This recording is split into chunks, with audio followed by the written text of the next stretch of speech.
Hi everyone, welcome to Coding Bytes. Today we're going to pick up where we left off in part 1. So part 2 of using the HTTP REST functionality of TwinCAT. What we did in the last videos is we covered GET. So if you haven't seen that already, really I run through the example on Infosys and we build our own version of this. And what I'm doing is using GET on a Postman echo server, which echoes things back to us. What I'm going to do first, in this video, just to lay out what we're going to do, this is the aim anyway, I'm going to make a mock of this GET server. So quite often when we're implementing HTTP in REST and you're speaking with your production team, or maybe someone says, right, you will speak with this REST server to get all your details, or your REST API, should I say, sometimes you're developing faster than they are. So it's nice to have the ability to mock the server in a way that we can mimic what you would expect to receive at a production level. And once that's been done, it means that as they go live with the server itself, you can just swap over your address of who you're pointing to and go live. You can almost tell them if you see problems with the way it's been implemented. So I'm going to show you this one first. That's going to be our job number 1, is implement our own mock server. We then get to see all of the details that happen behind the scenes. Next, I'm going to modify our code. So instead of doing a get, we're going to do a post. We'll start with post is typically for when you're accessing an API and you want to make something new. It doesn't necessarily need to be that case. Again, these are more like guidelines of what they say for APIs to be created by. Again, check your API documentation. They will tell you what commands to use and what request types to use in order to work with the API. So I'm going to do this, and I'm going to show the different type of content that we can implement. So at the moment, we've just been passing variables using these query parameters. I'll also start introducing, putting stuff in the actual content, the body of the request. I'll wrap a little bit of JSON in there as well. And then we'll finish up with the put, and put tends to be for when you're updating, but again, doesn't necessarily need to be the case. And we'll see that all live on the mock server too. And then what I want to finish up on, I know it's a bit of a buzz at the moment, but ChatGPT, what a great service. The chatbot, it's very good at writing code. So what I'd like to do is also at the very end, implement my own version of a REST API. I'm going to use nodejs because again, it's just a language out there. It's very easy to spin up. It's all free. Takes minutes as long as you've got Node installed on your PC. I'm going to spin up a nodejs HTTP RESTful API and speak to it using TwinCAT, and just show you just how easy that is to do as well. Okay, right, so let's get started. So the first things first, let's make our get mock server. So I'm going to go into Postman again. So as before, you saw these collections, and we were able to raise requests on a server. What I'm going to do is go into the mock server settings, and I'm just going to say that I want to start a new mock server. Now, this mock server, it starts off actually saying, what would you like to mock? So in our current example, we can see that we were doing the /get. We were actually passing in some arguments here as well, which again, we could mock too. But for the moment, we're just going to mock this /get. So again, it feels a little bit odd using a get with a get. That's just the way this server's been designed. And actually, why not? Let's just break this away slightly. So I'm going to call this get Coding Bytes instead, just to break that name away, just to show. And actually, let's not even call it get. Let's just do it Coding Bytes. I really want to push that thing across to say that /get isn't a get request. It's a namespace. It's an endpoint we're hitting. It doesn't have to have get in the name. But check your documentation because they might. So we're going to be doing the get request method, and if you hit my mock server with /coding bytes, I will respond something to you. Now, keeping this bit slightly in line with what we've already got so far, we can see that we had passed back to us args foo bar. Again, we'll do something similar. We'll reply back an object, and that object will have something inside it. In this instance, it was an object with strings inside of it. So I'll do something similar just so we can see how it comes and how we have full control over this server itself. So in this response body, I'm going to make a JSON object. So a JSON object is just open, close, curly braces. The first thing will be, we'll call this something, we'll make it a little bit machine specific. So we'll say that we have a machine. Yeah, that sounds all right. And that machine is of type object. And the machine itself has things like set speed. We'll do these in these as well. Let's move that out of the way. Set speed. And the set speed will be, we'll make that an integer. And we'll also return name of the machine as well. So my machine, something along those lines. So that's an object called machine. It's got inside it, the machine itself is an object, and that object contains set speed as a number 1, 2, 3, and it also has a name of my machine. And that's going to be the response I respond back when someone hits / coding bytes. So unlike the echo server of Postman, I pick what I reply. So I don't have to reply back to you the things that you sent me. That's what the echo server does. My server, you send me something, I will send you something back based on what you sent me in my own way. That's what I am as this API. So so that's the first bit. Let's get through, and then I can discuss it afterwards as well. So that's enough for me for the moment. I could make as many as I like. But for the time being, I'm just going to keep it as one because I'll show you how to add them afterwards. The next thing I'm going to do is call this. This has a name, and it's only a name for when I'm using it in Postman. So I'm going to call this Coding Bytes mock, for example. That doesn't show up anywhere else. The other thing as well that we can do is save the mock server URL as an environment variable. So Postman holds variables for you.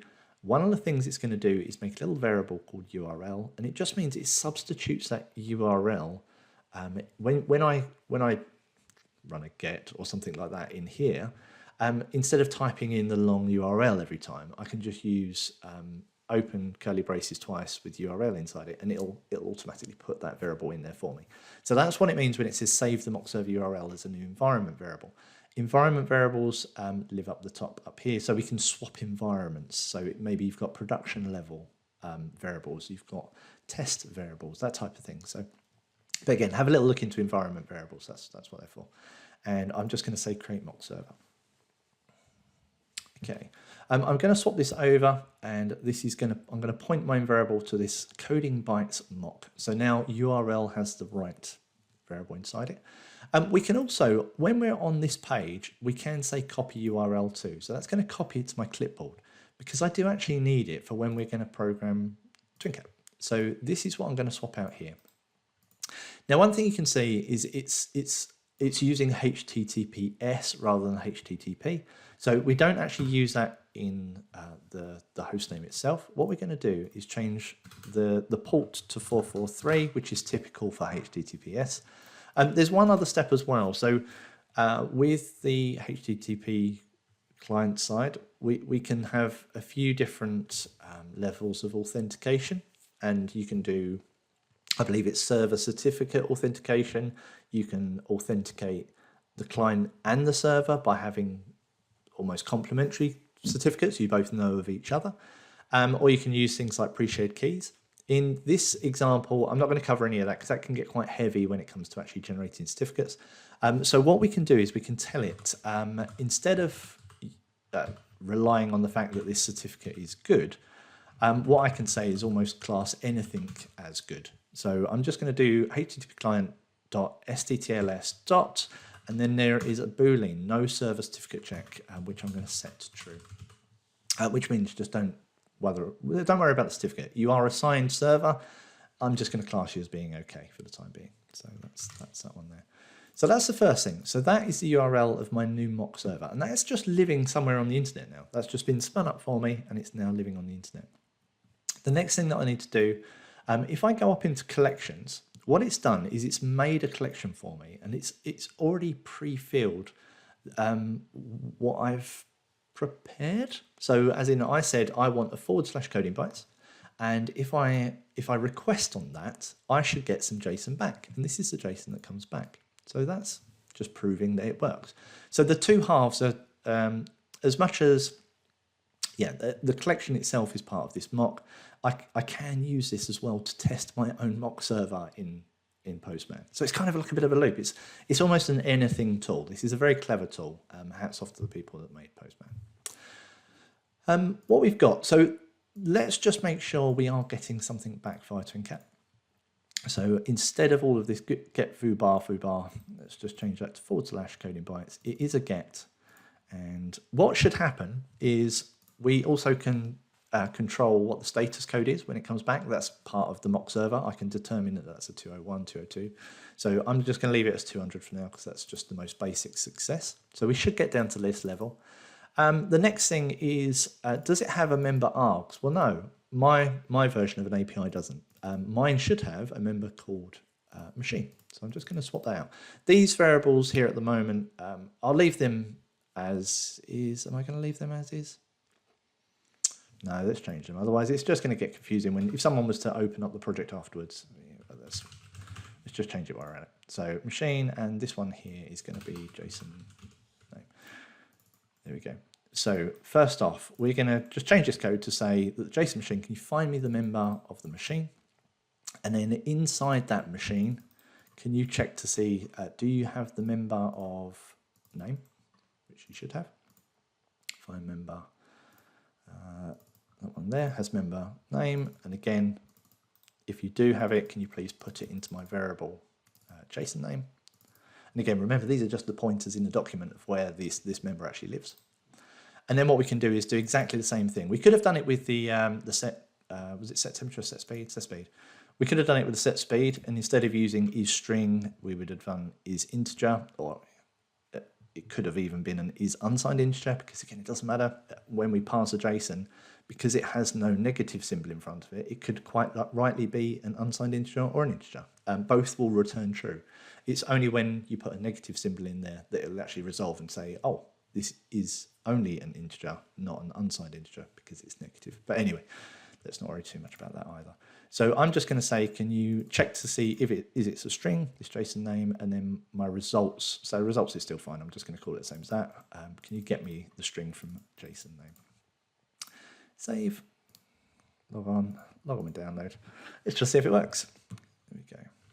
All right, so that's spinning up. Hit play, and we'll set this waiting for a response. There we go. So again, that debug request content, I totally can understand why they put that into a string now, because you can see what's actually coming back. And the results is my machine. So successful. The other thing as well, which is really nice to see, if I go back onto the mock server and this Coding Bytes mocks and ask it to refresh the logs from the server, it interrogates the server at the other end and says, well, what's happened? Who has done things with you?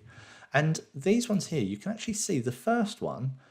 This is from when I requested it using Postman. This one here is when I requested it off of TwinCAT. So it logs what people are requesting.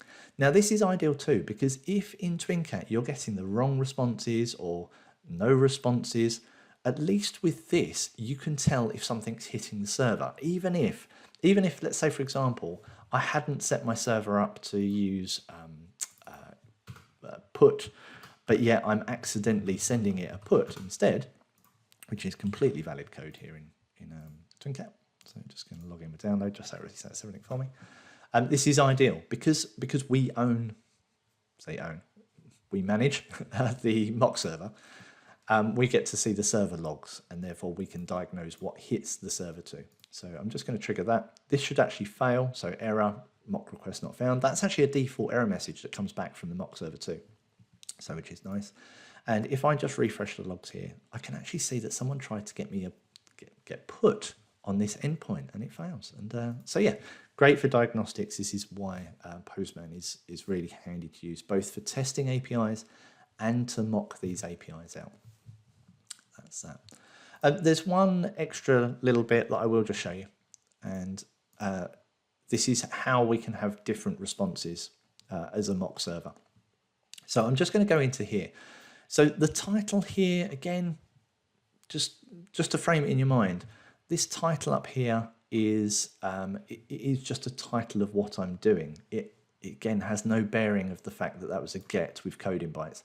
I can actually go in here and rename it as, let's just say, get my machine details, something along those lines. That's completely valid. It's this / coding bytes. That's the actual thing that it is. What Postman has too is they're called examples. So when someone hits this API, I check to see if there's an example which kind of matches what the request was. And I will reply back with an example. Again, bit odd terminology, but you'll get the hang of this. So the default one, so when we set this up, if someone hits / coding bytes, I will reply with this one down here. So actually, we could have just changed this to 456. This is going to be the default response. If someone hits get with / coding bytes, this will be response. That will be the response. So I'm just going to hit save. That pushes it up into this mock server somewhere in the world. And then this should now be updated. I'm just going to change that back to a HTTP GET because otherwise it won't work. It'll just reply back that error message. Log in with download. And we'll say play. And we're just going to trigger that, waiting for response. And here it is. So we can see 456 has taken effect. Now, let's say, for example, because when you're mocking things, you want things to be truthful. You want things to be under control. So let's say, for example, I was saying, not only do I call / coding bytes, but I actually pass the machine ID of the settings that I want, something along those lines. And actually, let's make this a little bit more realistic. Let's call it something like, I'll introduce get again, because, no, let's just do it as machine settings. So machine settings, that's it. And I'm just going to save that. So, and I'm just going to swap this over so it's correctly pointing at the right one as well. So this is going to be machine settings, save. The next thing I'm going to do is as part of my API design, I'm going to say, and again, this is what you're mocking out. This is what you read the documentation for. But in my API, I want to say that when I say get machine settings, I have to provide an ID.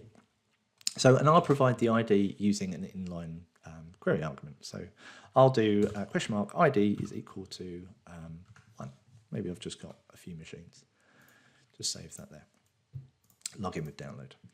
Now, machine settings, that's the namespace of the API that I'm hitting. These ones here are just these query arguments which add extra parameters in.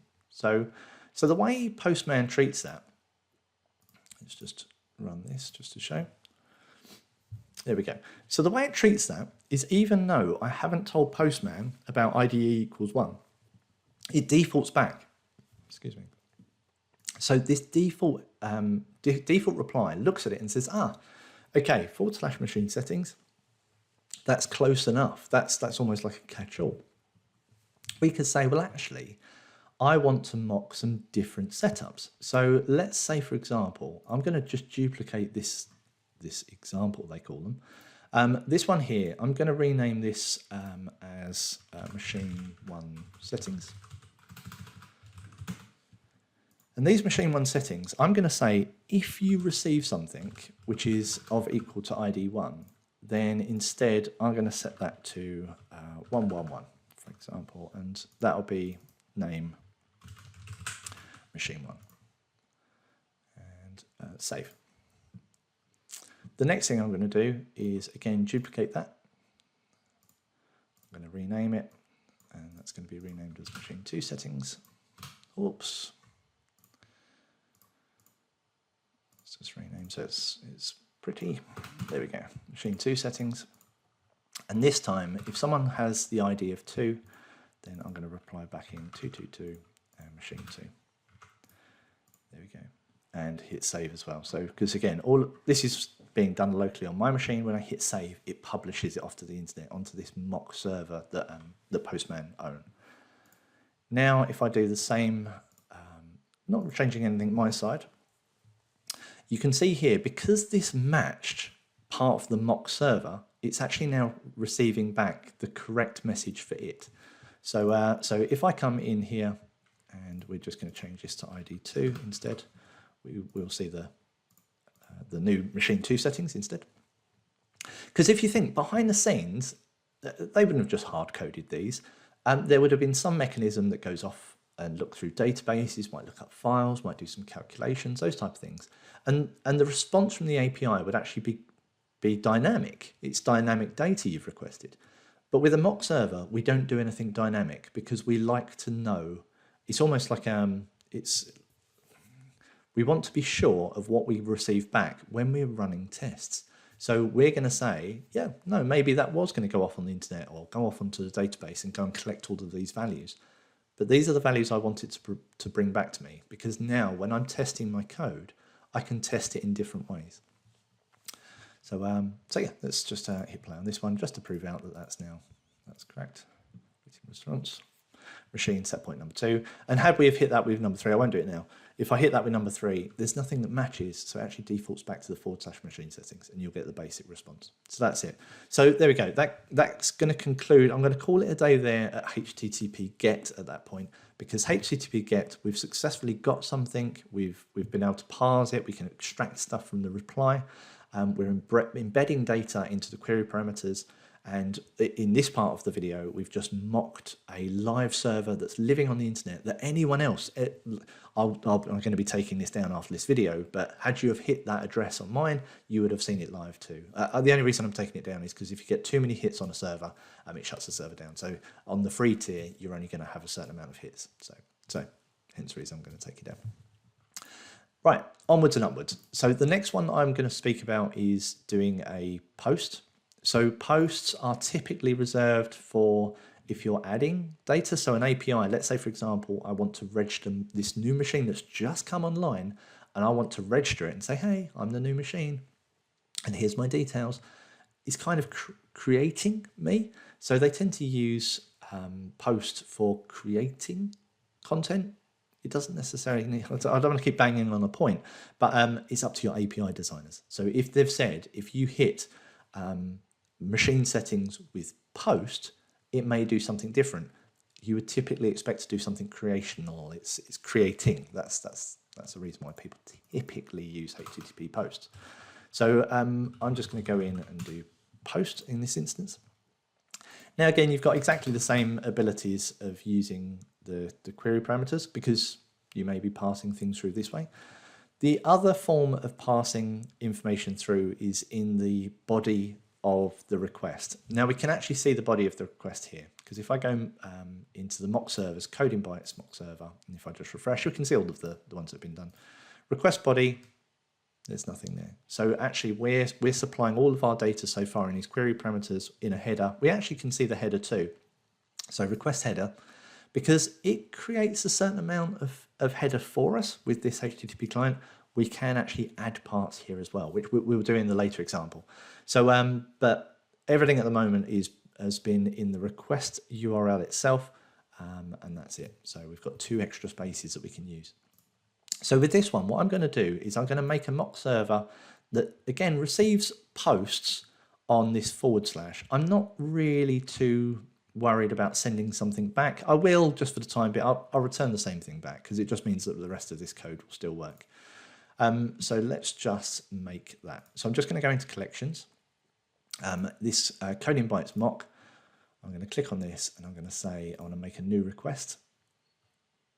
So this is me making the mock server first. So it's going to be of post, and it's URL Coding Bytes. Again, that gets replaced out with the server's URL. And that's about it. I'm going to hit save. And what it's going to do there is it just sets this bit up for me. It's again, it's called it new request. As you can see, it kind of gives up on naming at that point. It's only when you did the names right at the very start, when you made the mock server, does it worry? Otherwise it just says it's just a new request. So in here, I'm going to say that I want to add an example. So examples are the terminology that Postman uses to say this is a response if a certain request matches, ultimately. And I'm going to copy this one out from here, because when I do get a new request, I'm going to pass back. Actually, I'm not going to pass this back, because I don't want my examples to be too samey. So because I want to show that you can have different. I'm going to do something along the lines of thank you for the data. Something as easy as that. And now I'm not even going to reply it as JSON. I'm just going to send it back just as a pure string. There we go. So if someone sends me a post to Coding Bytes, I'm just going to say thank you for the data at the end of the day, and that's it. So I'm just going to hit save on there. We can try it out just by doing this next tab up. So post on Coding Bytes, hit send. Thank you for the data. Done. Let's swap this one over. So it's not logged in. So for the moment, I'm just going to get rid of all of this.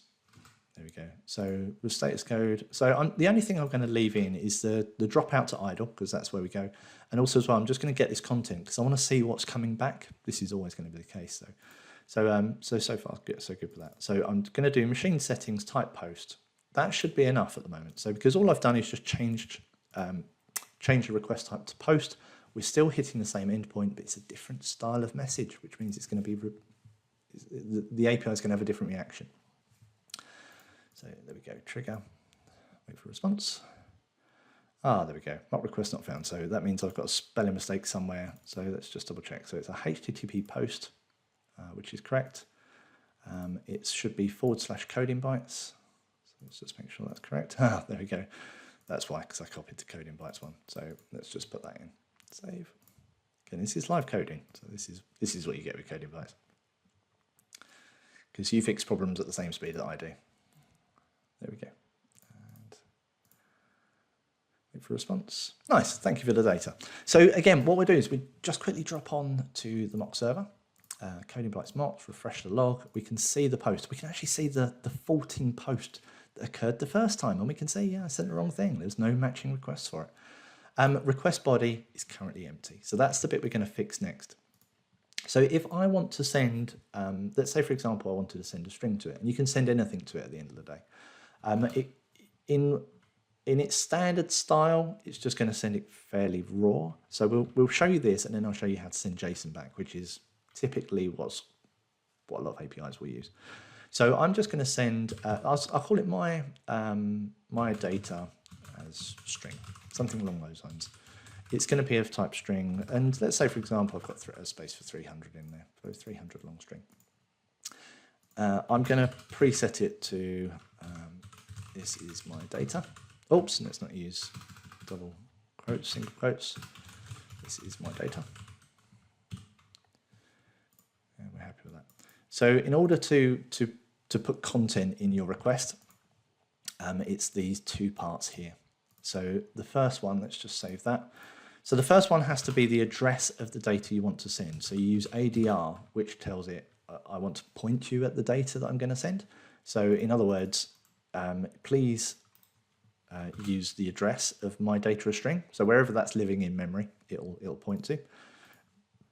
And the second thing we're going to use, you could use size of, which says how big is the data I'm going to send. If I did that, it would actually send a string of 300, and all of this would be padded out because size of is the entire memory space area of this entire string, and the string is 300 in length. What you'd do better doing in this instance is using length instead, len, because that's actually just going to give you the length of the string that's been used. So I'm just going to put that one in there. So length of my data string, and we'll just save that. And as long as it all compiles okay, let's just log in with download. Okay, play, trigger. We should get thank you for the data, because again, we don't really do anything with it on the other end. Go onto here, refresh our logs. We can see that Coding Bytes is here, request body. This is my data. So that's how we put data. So if your API documentation says, please provide me with this data when you post or when you put, because typically these are used, and it says you have to do it in the body of your request, that's what it's speaking about. So that's one way of getting data into the body of your request. I'm just going to quickly spin over onto put, because that's pretty much post. There's not really a lot of difference. And I'm just going to make a put just to finish up, just to show that we can do all of the different types. And sorry, I don't know what I just clicked on then. So we're just going to say add request. This request is going to be put, again, open curly braces, URL, close curly braces, /coding bytes, it's already suggesting it. This time it's a put. to save it, so it makes this ready for me. I can then click and say add an example, and we will send back thank you for your put data, and save that. So we've now got a post and a put, but both of them pointing at the same Coding Bytes namespace, which is totally fine, because again, because they come in with different different header information saying this is a post request or this is a put request, they're treated differently, or they can be treated differently. Most of the times they are treated differently, but again, that's up to the API designer. Right, so this one here, so that should allow us to just swap this over. So HTTP put. And again, that's just enough. I'm going to download. And then what I'm going to do is just prove out that that works, and then I'm going to send it, instead of sending strings, I'm going to send JSON, because again, that tends to be more common. Let's cross. Thank you for your put data, so we know it's hit the right place. So I won't even worry about going onto the mock server just to check that. Right, so if I was going to return back JSON instead, well, one of the things I'm going to just show you, going onto the mock server, Coding Bytes mock server, refresh logs, and we just look at the request header, we can actually see that the text type is just text HTML. So if you're going to be sending things like JSON, you really want the content type to be correct and to say this is JSON content instead.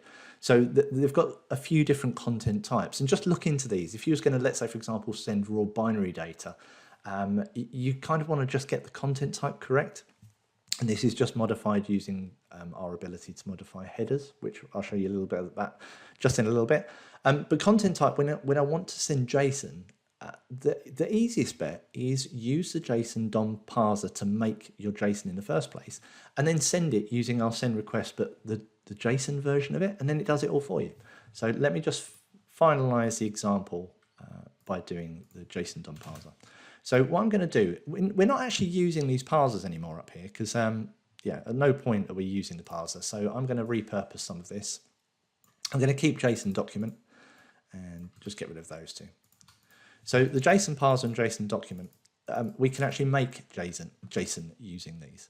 So I'm going to do that just in here. So oh no, let's just add let's do make JSON, just so we've got a nice place for it.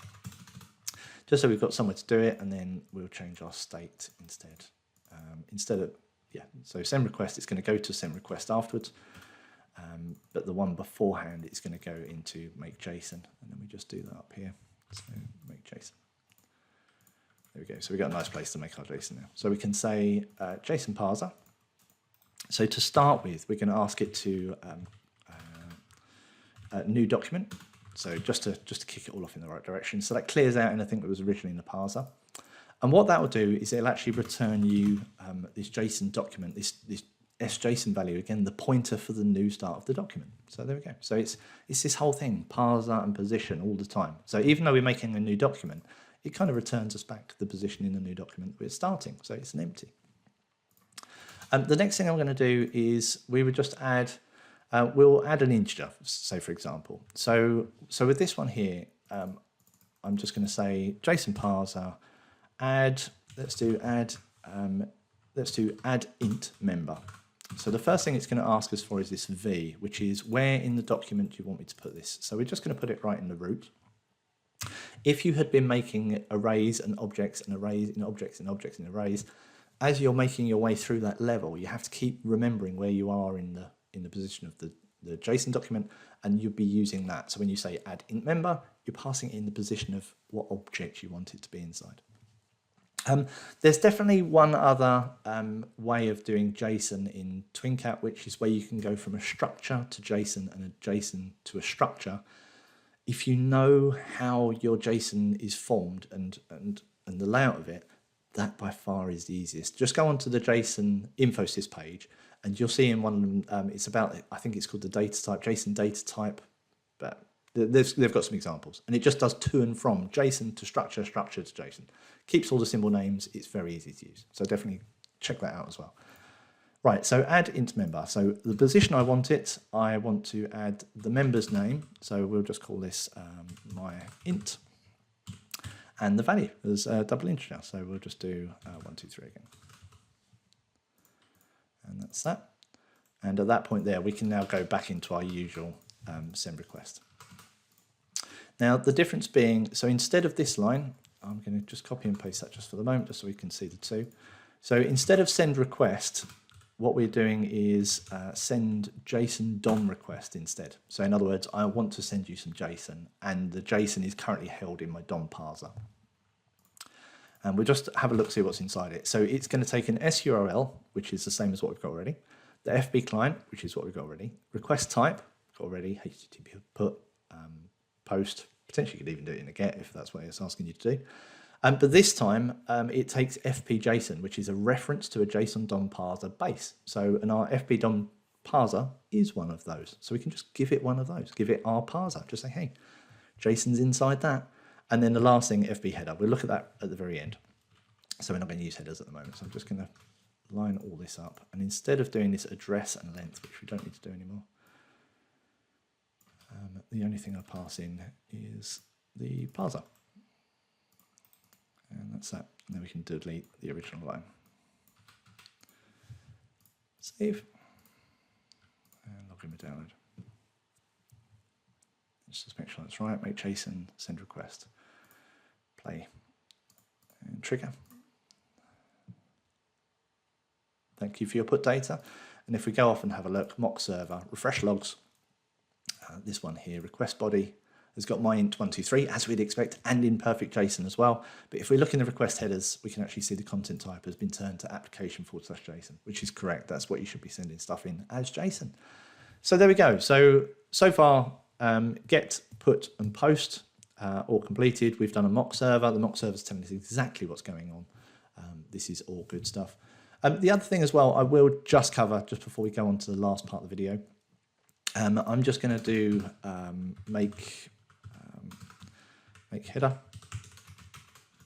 This one here. So the make header, let's just drop onto the web page for this one, because it's just so I can pull this out. So this it's a header field map. So what it allows us to do is to add header, because a header can have lots of extra information. So sometimes what they'll do is they'll say, in order to use this service, you need to provide us with a string of a security key that we have provided you, not necessarily a security key as such, but they might give you a specific ID that indicates that it's you. And they'll ask you to put it in certain places in the header itself. And they'll tell you what the header names are. So it's kind of like this key value pair relationship in a header. So this is what this IoT HTTP header field map is. So I'm just going to copy that out and just going to paste it in here. And I'm just going to call this my header, which is that one. So header and make header. Let's just put this down here. And the last thing I want to do is just add this make header just first, just because it's another step in our state machine. We don't need the state machine, like I say, but I'm just trying to keep it a little bit easier to sort of reason what's going on. So after we trigger, we're going to say make our header. From make header, I should have copied and pasted that. We do whatever we're going to do next, and then we move to make JSON. So header, we are going to do the following: add field, and we've got two strings that we're going to be passing in. So the field itself, the name of the field, plus the value that we want that key value pair to be. So the first one is going to be coding bytes, something along those lines, and we'll put the value of 1, 2, 3, 4 in there. That's that. I don't think there's anything else we need to do in there. I know that there's find field in there, but that's about it. So I'm happy with that. It requires 3 inputs and append value. So is it going to append it if it already exists? So I'm going to say true. And that's quite often as well, because sometimes what you'll find is as you make your way through a HTTP REST, when you're making REST calls, the first thing you might be doing is saying, hi, this is me, can you find me and can you allow me to do this? And it might reply back some stuff in the response and say, yeah, okay, here's your ID to allow you to access the next part of the HTTP, the next part of the API request. So you might need to then append that to your header. And as you're making your way through, you might have to keep updating this data. So there's kind of this to and fro that sometimes you see on an API. So that's that. So, and then the last thing, as simple as, is to use that header in your request. That's what this last argument is for. So we just point it to the header function block. This function block, we can add as many of these as we like actually. So let's just do another one. So that's going to be header 1. Just add some numbers in there just so it's different. Let's just make that completely different. Maybe C, D, E. And save that. And then we log on. And then this should complete the last of our, how do you do headers, puts, posts, get, mock. We're laughing. Okay, thank you for your put data because we're still on our put. Coding bytes refresh log. And we can see the request body still as it is, but request headers this time, we've got now this header information. There we go. Very, very easy. Lovely. Right, so that's kind of it for this whole video series. I feel I've covered the general use. There are easier ways of using JSON in TwinCAT. Definitely check out that structure to JSON, JSON to structure. And if you'd like, I can always make a video on that too. I'm going to go just a very slightly bit off piece because again, hit 43 minutes. That seems to be my thing for these videos at the moment. I'm going to go slightly off piece now, and I'm going to use AI just to generate my own server, my own RESTful server. So in here, I don't know when this is, it's no longer be a free beta anymore, but what I'm going to do, let's see if we can ask it in a nice way. So can you please write me a nodejs, let's think, HTTP, REST API, which responds with the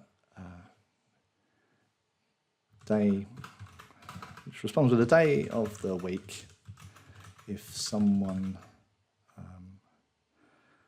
does a get request on the / day of week endpoint.